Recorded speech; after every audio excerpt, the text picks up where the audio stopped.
Join me, Mark Windows, with Tony Hurst for Windows on the World Live every Sunday 9 to 11 p.m. GMT at autonomousmedia.net.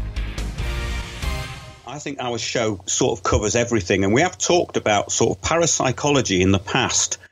And I wanted to talk tonight about a guy called D. Scott Rogo. Now, I'm not going to go much into him. It's more his work we're interested in. But he was a parapsychologist, and he was murdered in 1992 at the age of 40. Actually, it was in 1990. And this was a very enigmatic crime because he was stabbed. And nobody knew what the motive was. He was stabbed in his apartment. And they couldn't find any motive at all. And what was really interesting was that a psychic who worked with him actually solved his murder from beyond the grave. So basically, she did some kind of psychic insight into what had gone on, and she told the police to check a glass in the flat that they hadn't looked at, and it had the killer's fingerprint on it. So it's very, very interesting. This guy's fascinating. But he wrote this book. He wrote many books. And the one I was going to talk about tonight is called The Infinite Boundary, which came out, I think, in 1987. And it's called Spirit Possession, Madness and Multiple Personality. And these are case studies by parapsychologists that he's put together. And I was going to talk about one particular case, which I'll get to in a minute, but there's a very, very interesting story at the end of his book. And we've talked about this kind of psychic attack. People talk about psychic attack and what it is. And, of course, a lot of this stuff's got to do with negative energy, but it goes a lot deeper than that, because once I started looking into this stuff, especially paranormal and out-of-body experiences, because this does tie into it in quite a big way, the out-of-body experience, because it crosses that boundary, the infinite boundary that he's talking about. It crosses that boundary. So, in other words, when your consciousness leaves your body, the body's just there. And you've left it, or your consciousness has left it. Now, we've talked about this in the past about, consciousness. Now, I don't want to get all woolly and new age. I want to keep it along the terms of parapsychology, which is the investigation by science of the paranormal, which has been completely and utterly shut down now in a very draconian way. And there's a good reason for that. What they're doing, they're creating in society these helpless drones who believe that there's nothing great out there, that basically they are in a materialistic kind of trap, and there's nothing really magical to look forward to. And as most people realize, all the magic is being taken out of everything. And that's quite deliberate, because when we look at UNESCO and this Common Core education, it's teaching people to be drones and teaching them that they have a station in life. What they're doing is ridiculing anything that's paranormal, and they've been doing this for a while. But in the 60s and the 50s, this was a big area of research. And, of course, the Victorians were really interested in it as well. But there's a story that ends this book, and there's another story that I want to go into. But it's about somebody who had a near-death experience. And it's very, very interesting indeed. I think I'll read it out. It's the epilogue to the book called The Infinite Boundary. It starts, Private George C. Ritchie, in inverted commas, died sometime during the early morning of December 19th, 1943. He was stationed at Camp Barkley, Texas, and the cause was severe bacterial pneumonia. When his body finally succumbed to the infection, some aspect of his self, maybe it was the soul itself, left its fleshy encasement. Private Ritchie was amazed by his sudden freedom, and while perfectly invisible to everybody in the infirmary, he began exploring the base and countryside while out of the body. His experiences weren't all pleasant, though. He often saw spirits of the dead trying to influence the living.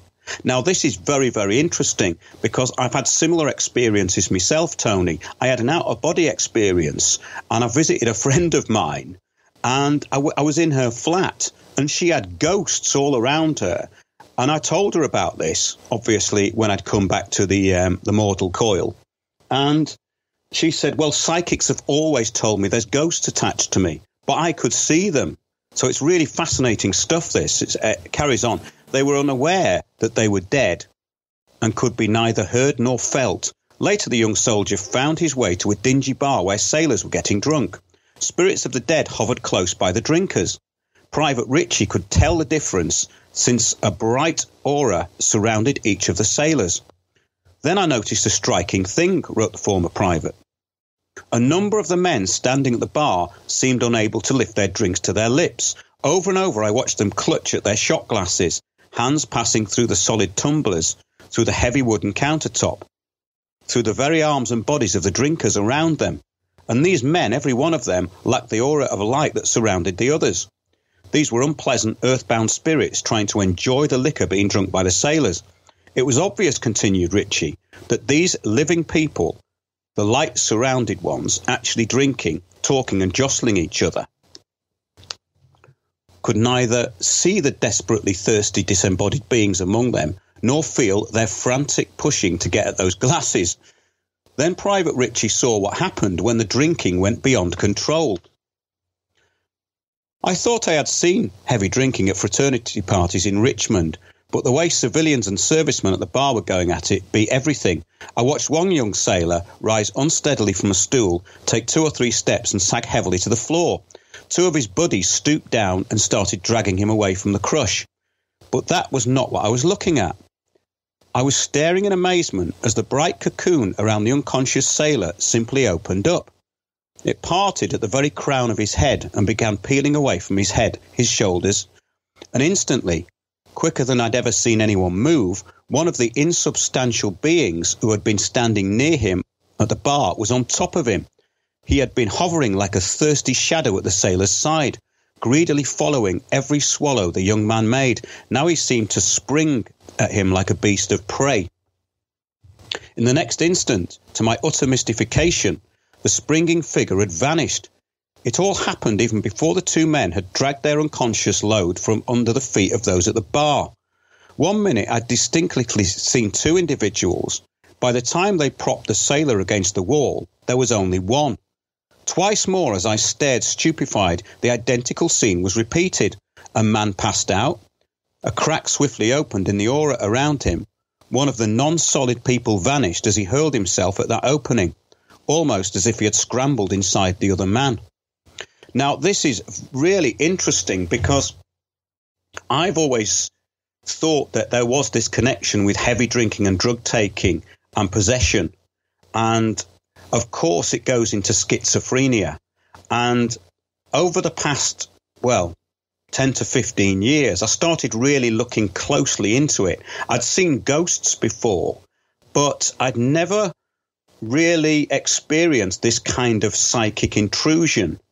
And he's seeing it from an out-of-body perspective, which is what I've just described when I saw this friend of mine with all ghosts around her and attachments. Now, I've seen these attachments on people's faces, and I did a course several years ago at a place called the International Academy of Consciousness. It was all Brazilians. And interestingly, in this book, The Infinite Boundary, they talk about, in Brazil, they take this stuff quite seriously. And I know that people have been aware of these sort of psychic operations they do. I'm not really talking about that, but this is something they take possession quite seriously. And it's not just because it's a Catholic country, because there is a sort of science to this. And this is what D. Scott Rogo and all these parapsychologists were getting into. And of course, it crosses over into the out-of-body experience. But seeing things when you're out of body is very interesting. So this guy's reporting that he's actually seeing ghosts slipping into people's bodies and possessing them while he's out of body. Now, when you're actually in body and you have this awareness, you can go into a thing called what these people at this Institute for Out-of-Body Experience called projective catalepsy. Now, what it is, it's when your body goes completely dead. And a lot of people report this as something called night terrors. And it gets rather mixed up with this thing of alien abduction. I've talked to a lot of people, and I've seen interviews of people who describe these alien abductions. Now, I think what they're actually experiencing is this cataleptic paralysis through the body. And I find it quite a relaxing and enjoyable experience, because the body goes completely dead. And then all that's left is this consciousness. So in other words, you lose the body. The body is no longer even there. And it makes it easier for you to leave the body. And you can induce these vibrations, or sometimes the vibrations will happen naturally. And they're very intense. They can be in the chest or the back of the head, and you get pulled out of your body. And some people, this just happens to all the time. But I started having spontaneous ones and then inducing them. And it's really interesting because then I started looking at the paralysis state itself and experimenting with that. And very recently, about 6 months ago, I had a very severe psychic attack when I was in this state. And I could see this entity. It was a very dark Asian woman. And I'd seen this Asian woman, this entity, on a friend of mine. I'd actually seen this entity attached to her. Now, what was really interesting was that I was in sleep paralysis, but this thing was trying to invade my aura, and it lasted about a minute and a half. And I was basically struggling at the end of it, and I've never had an experience like that. I had something similar years ago, and another friend of mine had been doing channeling and all this New Age stuff. And, of course, you have to have a spirit guide, and they're usually a red Indian, and all that sort of stuff. And basically, this entity came through her and attacked me, and it went straight, it bounced off my chest. It was like this black energy. But before that, the whole room went completely dark. It got darker and darker and darker, and it was like closing in on me. It was like being buried alive. It was like claustrophobic. And she couldn't sense any of this stuff. But what this entity had come through her, it bounced off. And then she told me that, because we'd been at a friend's place the night before, this hours before, basically. This was the early hours of the morning. And at this block of flats where a friend lived, a young man had hung himself, and he was a musician. And I'd been doing a gig on this night when I went back there. And she reckons that this ghost or whatever it was, this entity had attached itself to my energy. But I'm not sure about that as an explanation. But whatever happened, this thing came through her. So I'm going to talk to Chris about this in a while. But I don't know whether we're going to have time to get through this. Basically, it's a story that the actual book, it's called Psychic Odyssey of James Hislop. And basically it was about this guy called Frederick Thompson. And he started to have these hallucinations depicting landscapes. And it turns out that he knew this artist in New York who's actually quite well known. And you can look him up. He was called Robert Swain Gifford. And he died in January 1905. Now, Frederick Thompson, this guy, had walked past him a couple of times. And this guy, Gifford, had given him a reference for a job. So they were just acquaintances, really. But this guy then started painting pictures, and it turned out over a very long period of time, it's a great investigation, and it involves several psychics. And not all of it's that successful, but this guy carried on with this investigation. And it turns out that this fellow was actually painting Swain Gifford's paintings that hadn't been finished. And he actually went to a place and he said, yes, that's one of the paintings that I've painted, this guy, Frederick Thompson. And he went to the tree that he'd had a vision of to paint. And Swain Gifford, Robert Swain Gifford, had actually written his name in the bark of the tree. So there's some really interesting stuff in there. And this guy went on to become quite a famous artist in New York, and Frederick Thompson. And he sold his work, and he was working with the widow of Robert Swain Gifford. And they did verify that this guy had actually painted this Swain Gifford's paintings that were unfinished. So it's a really interesting story, but incredibly and meticulously researched. It's not like an episode of Most Haunted, if you remember that. Yeah. I mean, I think these guys were so into their research that it was a science to them. They weren't interested in anything mystical or new agey. They wanted proof. And that's what is great about people like D. Scott Rogo. This book, The Infinite Boundary, is absolutely fascinating because it goes into multiple personality syndrome disorder and, of course, schizophrenia. Now, I've known a couple of schizophrenics in my life. One of them actually was in a band in North Wales, And he was a very, very disturbed guy, and they put him on very, very strong psychotropic drugs. But when I was in the room with him, when we were rehearsing, there was a presence inside him that wasn't him. And it was incredibly intense. It was like this burning intensity. And this guy was a really good performer on stage. But people used to go and see this band because he was so unpredictable and very unhinged. But he was extremely quiet, this guy. His actual real personality was something completely different. He was very shy, very gentle.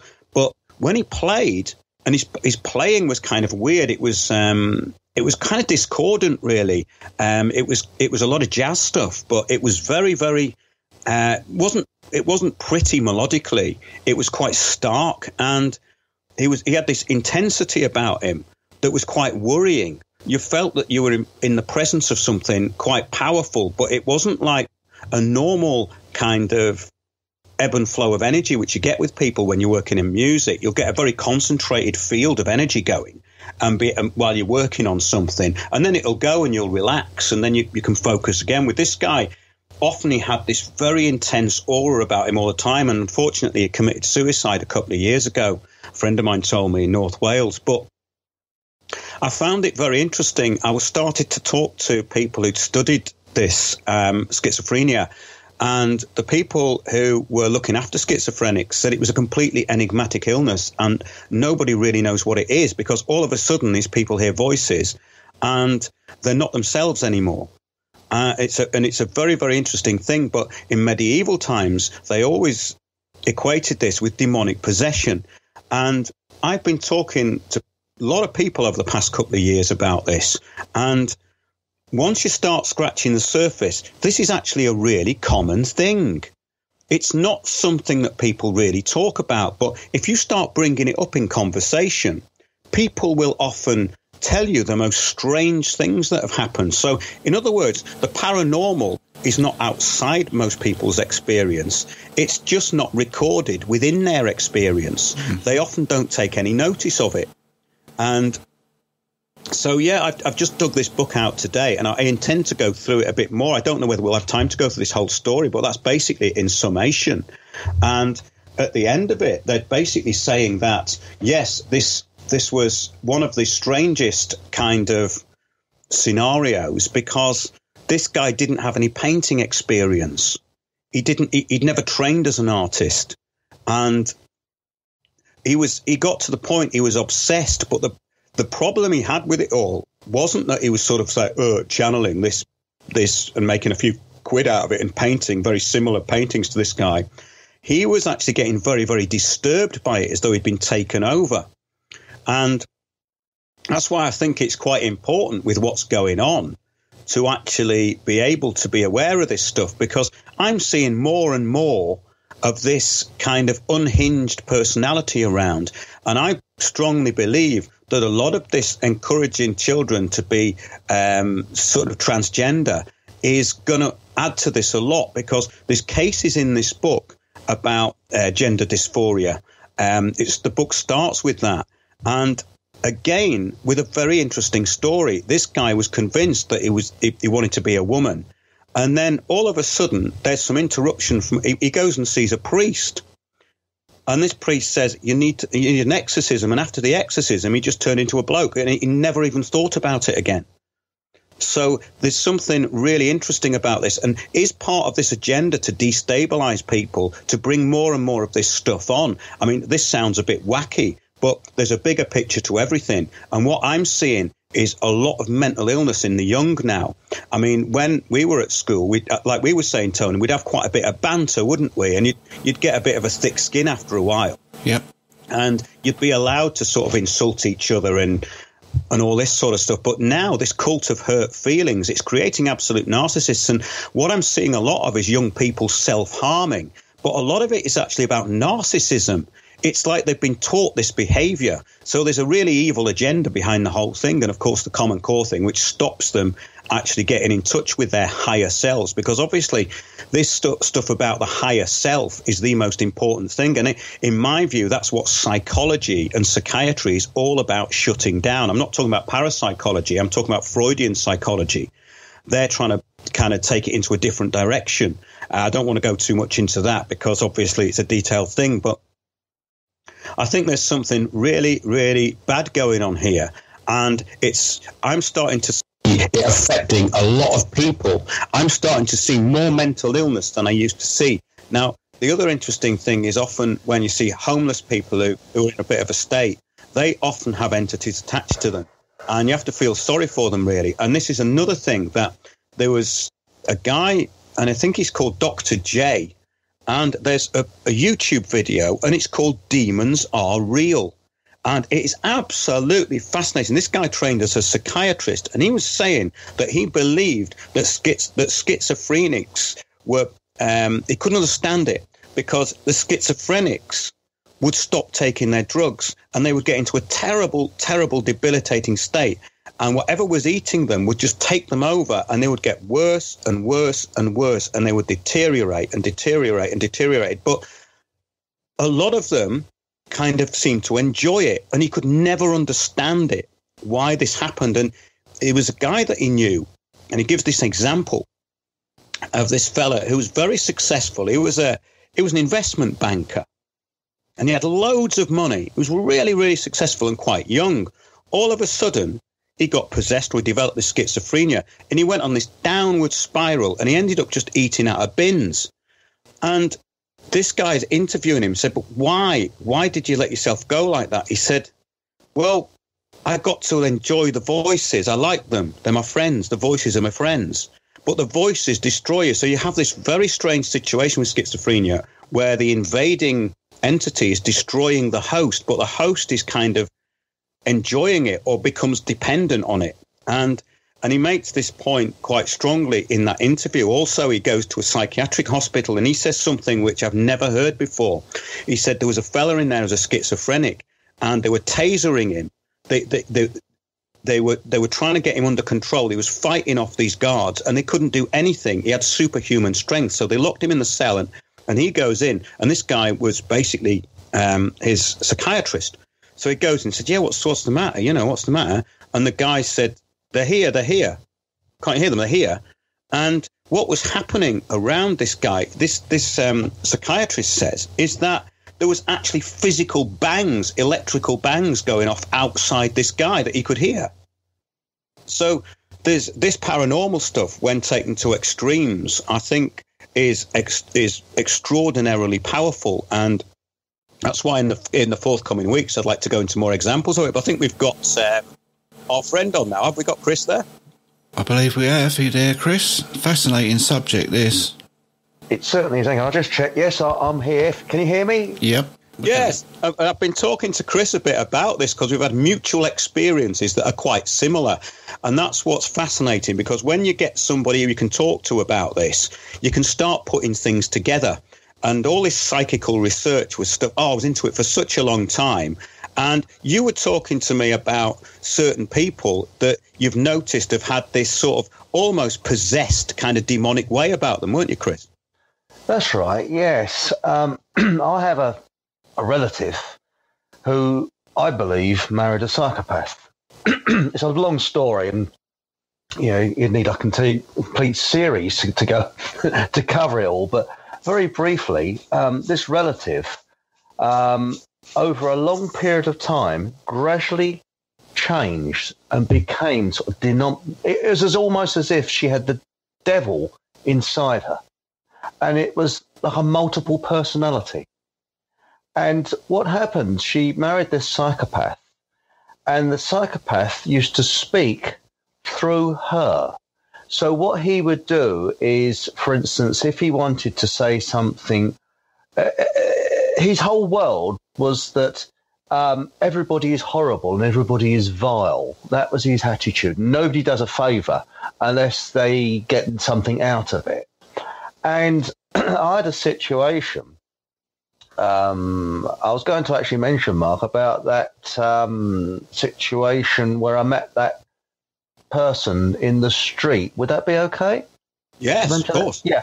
Well, what it was, this is a bit of a long explanation. I'll try and cut it down as much as possible. But what happened is this relative, what happened before this close relative married this person, what he would do is say terrible things about the family. And then if you spoke to him direct, he would just stand there, look straight through you and deny it.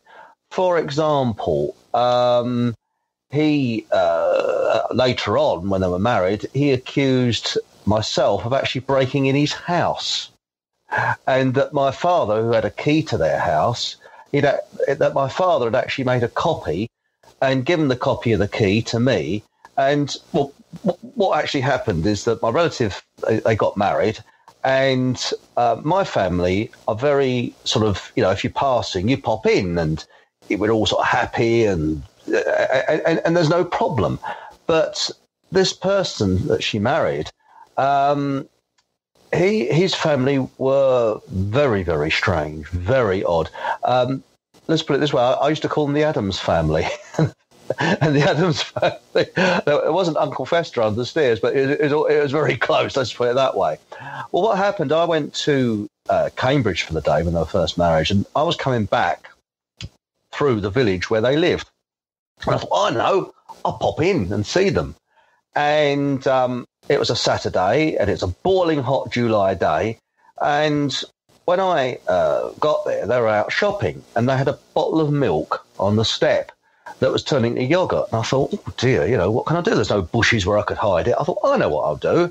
I'll roll it underneath the gate, shimmy over the wall, which was only about just under 6 foot high, and I was younger then, so I could do that, and put the bottle of milk in a watering can of water, cold water, shimmy back again, right on the back of an envelope, what I'd done, shoved it through the letterbox. Well, I did that. I thought I'd done my good deed for the day and drove home. And the next thing I heard was that I was accused of breaking in their house because there's no way I could have got into their garden otherwise, and that my father had actually made a copy of a key to allow me to get into the house. Now, this is family, and my family were 100% trustworthy. But what this psychopath was doing was creating suspicion all the time. And it was like a microcosm of the way governments work, to create suspicion and anger between people. And this made me ill, and I had to take a couple of days off work because I don't like to be accused of things like that. And it upset my father. And when we saw this chap and said, look, excuse me, why are you're accusing me of breaking in and that type of thing? He just said, I don't know what you're talking about. Because psychopaths can look you straight in the eye and lie out of their back teeth. This is an interesting thing, Chris, because there's this theory that psychopaths don't actually have souls. I mean, this goes into sort of Hindu beliefs that not everybody is incarnated with a soul. I mean, I don't really want to get too much into that, but I have come across people who don't seem to have souls in the respect that they are just these empty shells walking about, and they don't seem to be here for any purpose apart from to cause trouble. And basically, that sort of thing you're talking about, it's very malevolent. And yeah, it crosses over into different areas, I suppose, but I've been talking really about possession. But do you think that's something that applies in this case? Do you think that's something that particularly applies to the person that you were talking about? Yes.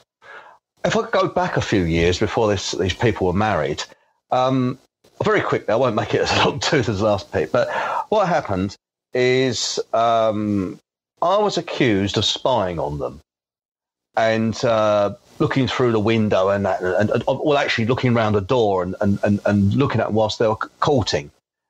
And it really upset me because in the late 60s, people didn't talk about, people spying on other people and things like that. And I was only a kid then. I was only about 10 or 11 years old. And what happened is everybody would go to bed and they would, my relative and a future husband would be downstairs in the living room. And I woke up one morning and they said, my mother said, and my sister was, this relative was there, and they said, you've been spying on them kissing and cuddling and, in the room. I said, pardon? I said, I slept all night. Oh, no, you've been... And this really upset me because I was totally innocent. And I was really worried. Now, I was very close to my granddad, and I said I didn't tell him what I was accused of, but I said, I think I'm sleepwalking at night. That's the only thing I could think of. Well, he said, look, son, he said, tie a bit of string round your toe, then dry the other end to the end of your bedstead. He said, and if you are sleepwalking, it'll wake you up. And I thought, well, it's a bit dangerous doing that. So what I did, I got a tray and a few objects precariously balanced on the side of a seat. So if I got out of bed, the tray would go crash on the floor and it'll wake me up. So I thought, that's the answer to it. So next time this relative or future relative came round, I thought, I'll have a good night's sleep. I woke up next morning and, we heard furniture being rearranged upstairs and we're still being spied upon. I thought, oh no, I'm back to stage one again. I was accused of things. And it drove me up the wall because I was totally innocent. Well, I was coming back from school one day and it was a beautiful spring day. And I lived furthest from the school, so my friends would go into their homes and that. And the last half a mile or so, I was on my own, and I lived on a sort of council estate. But it's a very open estate, it was a very leafy suburb, and birds were singing, and I was walking along, and there's no one around. It was totally empty. And in the distance, I could see this man coming towards me. And I always remember this man very clearly. He wore some sort of pointed, like, winkle picker shoes and a suit that was of a material that I hadn't quite seen before. He had a reporter's rain mac on, and remember this was sort of late 60s, early 70s, and a kind of trilby hat. And people didn't wear trilby hats then. And then as he got closer, he said, you look as if you've got the world of worries on such a young shoulder. And when I looked at this person, it was me, aged about 80-odd. I thought, and I wasn't frightened, but it was actually me as an older person. I'm positive that people are possessed. I'm 100% positive on that. And I think there are cases of multiple personality disorder where people have 3 or 4 personalities because the person that was taken over, they would be, you'd say, why are you acting like this towards me? And they would say, I don't understand what you mean. Well, why are you being, my mother would say, why are you being offhanded to me? I'm related to you. Why are you being like this? And then they go, I don't understand. You're upsetting me. Well, I'm upsetting you because I'm telling the truth. But I don't understand. That's really psychopathic behaviour. And then, they'll say, I don't know, I've had enough. And then she goes, okay, right, we'll have a cup of tea now. And, even an actor has to come out of the role they're in. It was instant, totally different personality. And then you'd see the personality you used to know. And then if my mother would bring up the problem again, it flipped back again, boom, to this crying and attitude. But it was so instant, it was frightening. And, I've seen that before. That's a really interesting one because that is like multiple personality, and it's quite amazing. You have to know who you're dealing with at any particular time. I think Tony's coming in now. Yep. Well, I'll keep my stories to myself for now, but we're going to go to a break. I think we're going to have a couple of questions first. It's intriguing. We've had one sitting here for quite a long while from Chuck. Good to see you in our chat there tonight. Chuck O'Celli from the O'Celli Effect. Hi, Chuck. The question, does Mark have any view on the template of energy exchange as seen in the book Celestian Prophecy?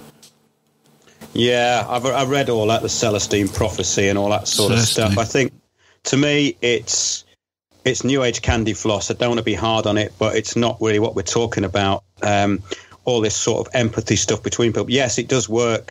But I think it's kind of responsible for a lot of people deluding themselves, that book, in my opinion, because I've seen people get sucked into all this and they get really into it was such an amazing energy and we all bonded, and it's all a bit superficial, really. But that Celestine prophecy was like a template for the New Age in the 90s, really, wasn't it? It was around the was it late 80s or 90s? It came out, James Redfield, and yeah, I think it's all based on this kind of stuff we've been talking about with this New Age and the Hinduism stuff. So it's not something that I go into much. I did read that book when it came out and the follow-up as well, but it got kind of put into a box with all the rest of that sort of stuff, including people like Deepak Chopra, and it was never seen again. So I tended to get more into the parapsychology side of stuff, which is a bit more meat and potatoes for me, but I suppose it's up to the individual, you know. Thanks for that, Mark. Question from Mithrin. I think he's referring to psychic vampires here. How do you deal with parasitic people? It's really difficult because the problem is that people who have that sort of presence and energy, it's constant. That's the strange thing about it. It doesn't go. It's omnipresent, you know, and it's very, very difficult to deal with it. I mean, the best thing is not to get involved with them, I suppose, but it gets problematic when they become part of a group, and I've seen this in groups. We'll talk about it anyway when we come back, Tony, because this is quite interesting. Yeah, okay. One last question just come in from Mike, and it's good to see another new face in the chat. How damaging is channeling? I think it's really damaging. Can we come back to that after the break? Yeah, sure we can. Okay, well, there's quite a lot I'd like to say about that. It'd be really interesting to get people's opinion as well, but thanks for the input. And this is a bit of a different kind of show this week, but I want to do more on this subject because there's a lot to it, and I think that it does tie into what we're talking about, because when we're talking about all these brainwashed people and what's going on, I think this is actually a big part of it. Yeah, there is a lot to it, and I think it's one of the most misunderstood and misrepresented subjects out there, and it's a lot more important than people realise. And if you think that this is all nonsense, then you probably haven't done enough research of your own into it all, because it's not nonsense, I can assure you of that. Not in my world, anyway. No, not in mine either, Tony. Right, okay, so this is Callum Bigden. The tune is called Defiance. It's played with permission, and you can find him on YouTube. Cheers for this, Callum. It's a quality tune. We'll see you in 6 minutes and 17 seconds. Thanks, everyone. Callum Bigden and Defiance. Thanks, everyone, for being here. It's great to see the chat nice and busy on our first day in this new chat room, windowsontheworld.net. And, well, we're going to get right back into it. We're getting into the far side, into the other side a bit. What's happening next, Mark? Where are we going? You're going to answer one of them questions? Yeah, I was going to talk about some of that stuff. I mean, yeah, channeling. Let's start with that, because we talked about it a bit before. And, of course, a lot of this stuff that we hear about through these gurus is channeled. Now, what I find about a lot of that, there seems to be a pattern for it. Funnily enough, I found one of David Icke's first books called The Truth Vibrations, and it's full of all these people that he knew who were channeling stuff. And it's quite funny, really. I mean, I don't want to knock David too much because I used to work with him. I'm not going to knock him at all, actually. But I think it was written at a time when he was a little bit naive, that book, because there's people in there spouting this stuff. And I started listening to some of these psychics and these channelers, and it's very, very, well, immature in a way. It's kind of, it's like they're working to a template and they've all tuned into the same thing. Yeah, I'm not channeled stuff.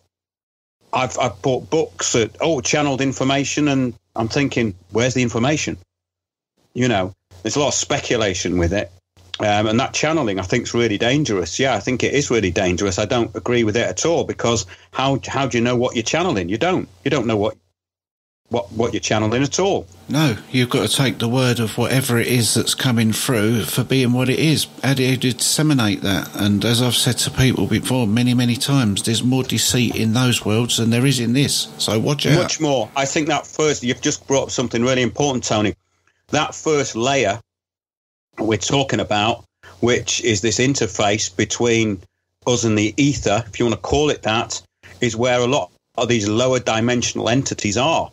And all this you're going to get if you're tuning in at these low levels, which is what most people are doing, is get these low-level entities that have nothing to do but waste your time and just waffle on. But I think there's also a lot of self-deception in it as well, because I've seen some of these people at work, and it's a bit laughable to me. But a lot of the time I'm thinking, well, this isn't the sort of stuff people should be saying and putting out there. And I remember being to a lot of these mind, body, spirit things. I went to the one this year, actually. It wasn't as full of psychics as usual, but the ones I've been to previously, the places where the psychics were, you just feel totally drained there. Absolutely dreadful. But yeah, I know people who are into all this channeling, and I think it's another word for self-deception myself. I think that you can have inspiration. Nobody knows where that comes from. And inspiration can be a good thing, because what you're doing there is you're tuning into something positive that you can actually use. You can actually use that information and put it into a skill. But this sort of channeled stuff and looking into it, I've never learned anything from it. I don't know whether anybody else has out there, but it'd be interesting to find out if anyone's actually learned anything from it. Yeah, I'm not sure. I don't think I have. No. Well, I think the other point was about parasites in groups, and this is really interesting as well, because if you get one person who's very manipulative or possessed, they can have a really bad effect on everybody else. And what Chris has been saying is very true. They have an innate ability to manipulate things against you all the time. And you end up going, oh, this is really, really bad news. You feel as though you're being completely oppressed by it. And I think that this sort of energy, is definitely something we should talk more about, because, as I say, I'm seeing more and more possessed people all the time. But we did this stuff, it's the International Academy of Consciousness. They had this thing, it's called facial clairvoyance. And it's a very interesting thing. You'd get this sort of energy field going, and you'd drop the lights in the room. And you'd see all these faces on the person's face. So basically, there was just me and this tutor in the room. It was quite funny, actually, because I was the only person on the course. And so we got this energetic thing going, and she's looking down, and she turns the lights down, and she sits there. And I saw about 100 different faces on her face, and it wasn't like they were just melding there. I've had this before where someone's face slowly changes and you see another face there, or you see another aspect of a face. This was like somebody was basically just, it was like it had been done when it was, how can I describe this? It was so intense that it was like being on something like loads of amphetamines, but with a hallucinogenic thrown in.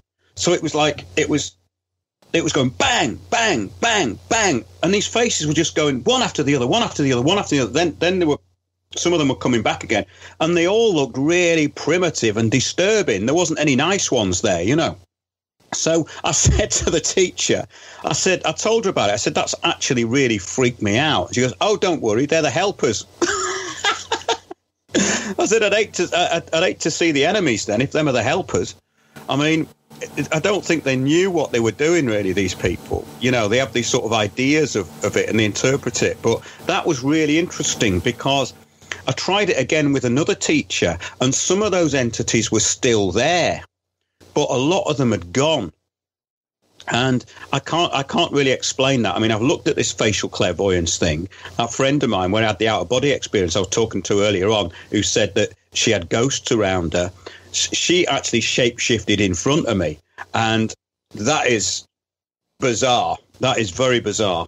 And I don't actually think it's that uncommon. You know, when you start talking to people about this stuff, they go, "Oh, I've seen that." Yeah. You know, well, what about you, Chris? Have you seen any shapeshifters?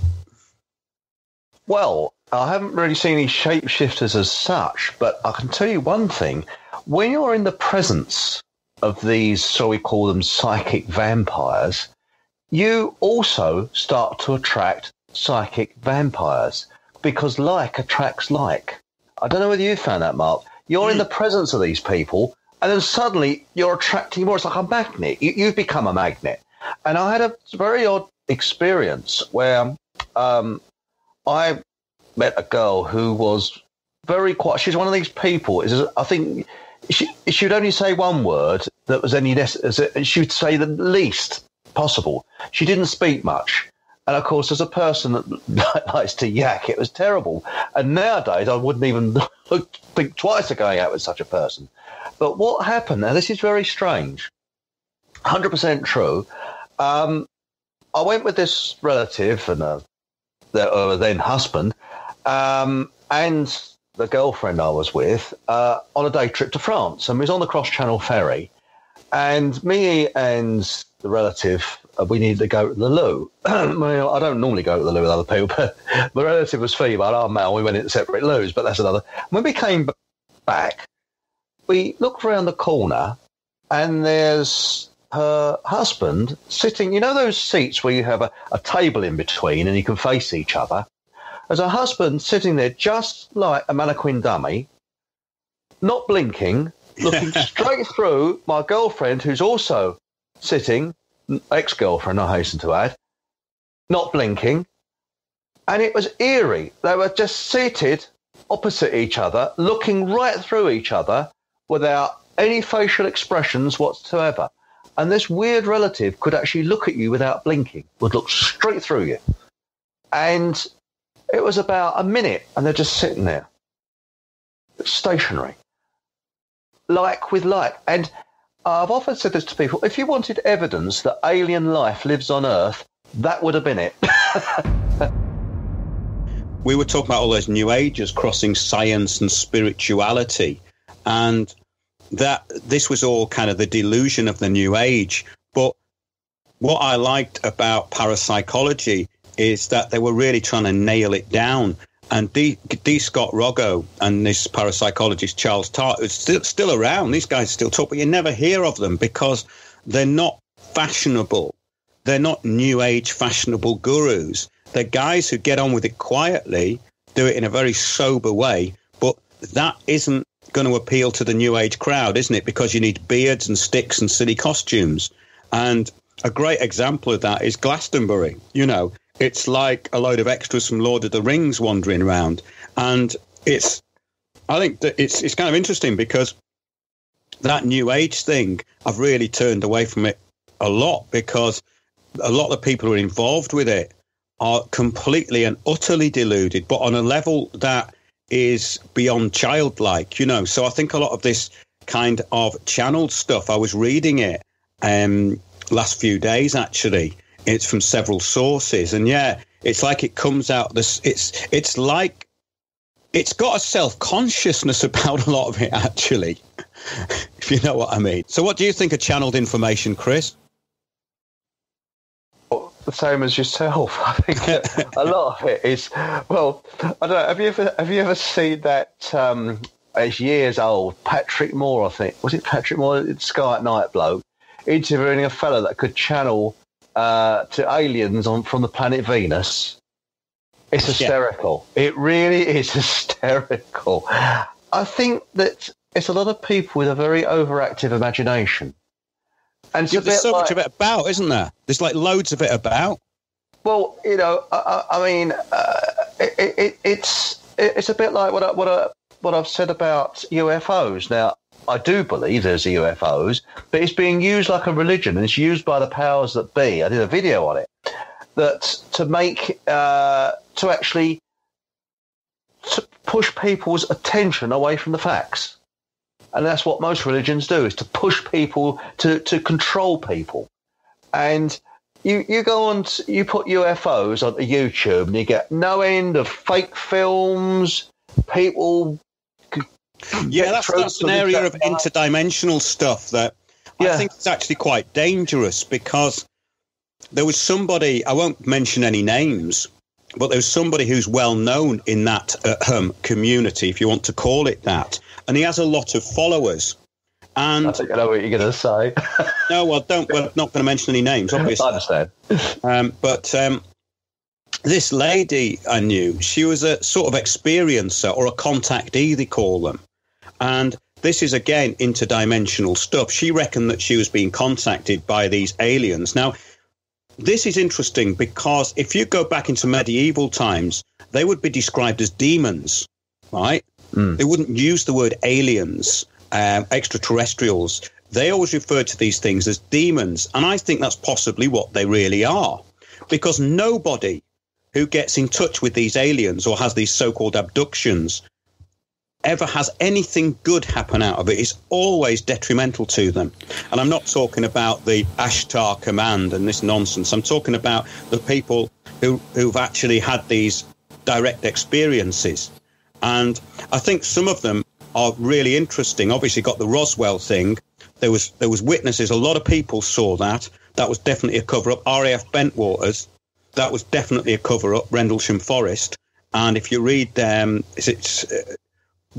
Warren, the guy who was the military police there, Larry Warren, his story's never changed, and they've tried to undermine him.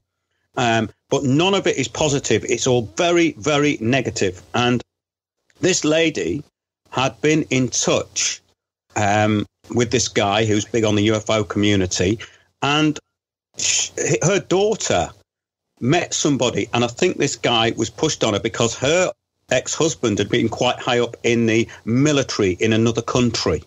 Okay. And so I met this lady 2 weeks before her daughter committed suicide. And I met the daughter.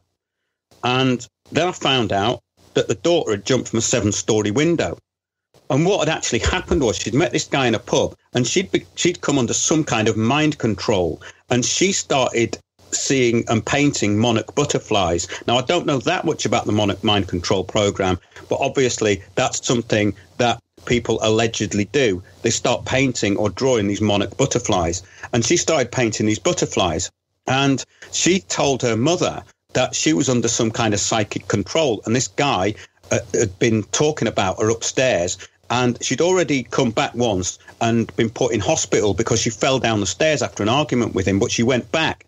And this lady couldn't stop her going to visit this guy. And she was really worried about it. And she said to this person in the UFO community, said, "Oh, I'm really worried about it. I don't know what to do." And he said, "Well, the dark Illuminati have got hold of her, and it's 5 to 12. And she said, "No, it's not. It's 10 o'clock in the morning, you prat."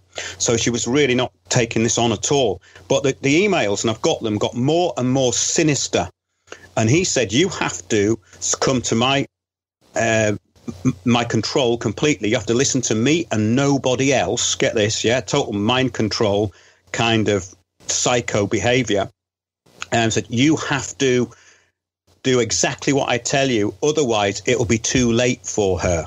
Yeah? Now, what happened was this girl got sectioned, and then she got put into hospital. Her mother went to pick her up from the hospital. They came back to the flat, and the mother had just remembered that something had been dropped off in the porter's lodge, a parcel for the daughter. So she went to get it. When she came back up, the door was locked and the music was blaring. She couldn't get in. So she was there between 5 and 10 minutes. She didn't know what to do, so she rushed back downstairs. When she rushed back downstairs, there was an ambulance already there, and her daughter had jumped, and they wouldn't let her see the body. Now, probably for a very good reason. And what the mother told me was that she'd also made a suicide video before she jumped. So this was like being under some kind of mind control. In other words, when the mother went out, she put the music on, but then she also went into a room and she made a suicide video, and then she jumped out the window. And there was a phone number on her phone, which is obviously after the mother had gone out and before she got back in again. So during the time she was going to jump, this guy had phoned her. And this woman, the mother, thought that was a trigger to make her go make the suicide video and jump. It was very, very creepy. And this guy who's high up in the UFO community basically said, I told you so. I knew they were going to kill her. It was really creepy. So I think that UFO thing, there is a lot of dark stuff around there. And I went to a UFO conference. I was actually giving a talk there, but I wasn't actually talking about UFOs. I was talking about the sort of stuff I was doing at TPV and the bigger picture of things. And there was a guy outside this lady's house where we were staying, and he was watching everybody going in and out. So there's something really odd about that whole UFO thing. Is it that they're implanting disinformation into it? Is it that they're putting in people who are unbalanced to spread disinformation? Or is it something else? Because I don't know anybody who's had a positive experience out of that UFO stuff. Have you heard about this, Tony, this sort of thing? Yeah, lots about that. There are a lot of people that claim to have positive experiences and that they're in communications with these beings that want to save the planet and all that through them, but I don't believe much of that, to be honest. No, I think that's for the New Ages. I think that's candy floss for the childlike mind. Yeah. Because I don't think these things have got good intent. Why would they have good intent? No. But also, if they're high intelligence, why would they be interested in us anyway? Well, they just see us as something inferior. And if you're thinking about a pure intelligence, which maybe these things are, because they seem to have an ability to move those things, those UFOs, almost like in a way of with its own consciousness, because those UFOs seem to be conscious. They're not like machines. Oh, definitely, yeah. You know, I've seen loads of UFOs, and they're a consciousness, and they do know or they seem able to read you for some reason. You feel like you're being read by them. I always do anyway. Yeah, there seems to be some evidence for that being true as well, what with electronic devices, recording devices and all that being knocked out when they're in the location. But there's some conjecture in the chat here about what you were saying a little while back with aliens, demons, angels and all that. And we've said this before, I have, on our show. I believe now that they're probably all the same thing, all of it, whatever you're talking about, all of that. And I can't help but getting back to somewhere where I keep going. Whatever created us, and I've got no doubt that something did create us, it didn't have our best interest at heart, and we can see that quite clearly by the fact that we don't see or hear or use much of our brain.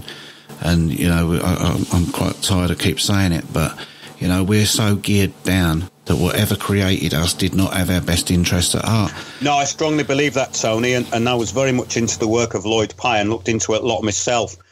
And yes, between 222 and 50,000 years ago, there seems to be some genetic modification. It's happened since as well, because we have this fused chromosome, which isn't in anything else on the planet. That is a really interesting thing. But getting back to your point, I often feel as though I'm not using my whole consciousness, and I can't. And it's a very frustrating feeling. And you get certain times when the whole thing opens up. And I think that's where we're meant to. I think these higher consciousness or higher energetic beings, whatever you want to call them, they have that ability all the time. With us, it's been shut down, and we only get there in moments of what we would call clarity, or having these enlightened moments, because people who have this sort of enlightening experience or religious experience, this euphoria, which I've had on several occasions, it doesn't last. But I think that would be how we're meant to be all the time. I think we're put down into something because we've been genetically modified just to be worker bees, basically. We're just slaves. And the problem that the public have is that is so damaging to their worldview that they just don't want to hear about that. Yes. They don't want to hear about it. It's inbuilt to reject that theory. It's inbuilt within humans to reject that theory. So why is it inbuilt in humans to reject it, you know? Mm-hmm. Well, so what are we producing as worker bee slaves? The way I see it, I've simplified it down for my own understanding. The whole universe is made up of negative and positive energy, and often in even or equal amounts, and that's what we seem to be able to produce at the flick of a switch by the politicians, the puppets that run the show. We can be producing negative or positive energy, so maybe we're little more than cells in a battery. Well, exactly, and when you look at the way things are constructed and the system of control, It's basically quite simple, and people still go around doing the same thing over and over again. They keep voting for these parties when nothing changes. The system never changes. The system is getting more and more draconian now because they're all worried about there's too many of us and they have to be controlled and all the rest of it, the Agenda 21 principles. But when you look at this stuff, and even if you look at the people who are allegedly in control, the elites, well, they might have a 50 or 100-year plan. But I think the people who set this planet up and terraformed it into existence have a plan over billions of years. And they don't think that they're beyond time and space. They're actually beyond it. It's not something that concerns them. We have been given an inbuilt clock that makes us live to 70 to 100 years, basically. And we've been genetically engineered for us to last that long. Also, we are not suited to our environment. Our joints wear out. We've got terrible night vision. Our bones are really weak. And all this stuff about evolution is an absolute joke. Yep. Put anybody, it doesn't matter how strong they are, in the room with a chimpanzee, and that chimpanzee will rip them to pieces within seconds, right? Yep. It's a totally different kind of strength. The strength of apes is totally and utterly different than ours. Yeah. And also, their arms are longer, their bones are much thicker, and they're adapted to their environment. As soon as they're born, they're hanging off a tree. I mean, look at us. We're naked. Yep. Why do we have to wear clothes? The whole thing's ridiculous. We're not at all adapted to our environment, and we've never become adapted to our environment. That's right. It's right in a lot more ways than you've mentioned as well, but I know you know that. I won't go into more. There's a question from Mithrin.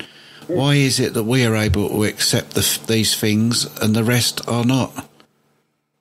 What do you mean, us in the chat room? yeah, us people here in our little echo chamber, what we've got here of people, like-minded people, you know, you can accept that. Your mind's open and you know, you can accept it, or at least you can think about it, debate it, and, you know, entertain it to some degree. I think a lot of it is actually down to things that have happened to you, because a lot of people's view of life is inbuilt and doesn't actually change. So they absorb this belief and there's nothing that takes them out of it. I think you have to have a big shake-up to start with. You have to start seeing things are not as you've been told they are. Yep. And most people are desperate to keep that in place, which is part of this fear. So, in other words, this is a very interesting point, yeah? Mm-hmm. You start talking to the stuff that we talk about, like say, the obvious things like 9/11 or whatever it is, and they shut down because they are so scared of that being true that their view of life is not their tiny little compartmentalized world, that their life would actually fall apart. And I think that's what the genetic modification is all about. It's to keep people in that, because when you look at people, I mean, I look at what people do, and I see people, and you think this repetitive behavior that they get into, that they do all the time, and they don't seem to have any inspiration to really do anything. Mm-hmm. And I think that the first thing is like that inspiration is the lowest point of entry into it. I think that's the point where you go, when you're able to start putting things together, because everybody's compartmentalized. It's like school does that. I didn't learn anything at school. I didn't learn anything there. It was a waste of time. I learned to read and write, but nothing that I learned in those 15 years was of any use to me whatsoever. Yep. When I started being able to learn what I needed myself and learn off other people, like in a holistic way, for want of a better word, things start to come together. But what is very interesting is when you talk to a lot of people, they have not got the mindset that you've got. And it's so beyond them to even think like that, that they just shut everything down, because it totally destroys their life view. And if we are genetically modified slaves, then that's the intention, isn't it? I think the third eye's been shut down. And there's so many kind of false paradigms been put in. And the New Age is a particular one. And there's channeling. This is all to spread confusion. And the thing is, I had this out-of-body experience, and I decoded that there could be 7 levels, right? this is just a construct, it's a model. I've no idea whether it's true or not. But I went onto this really high, it was a dimension, purposefully. It was way beyond the tropospheric one where we're talking about ghosts and all this stuff we've been talking about tonight. Beyond that, and there seemed to be a level where it was beyond any kind, it was telepathic communication. And that's what these intelligences were trying to say to me, is say, no, this is the highest form of intelligence.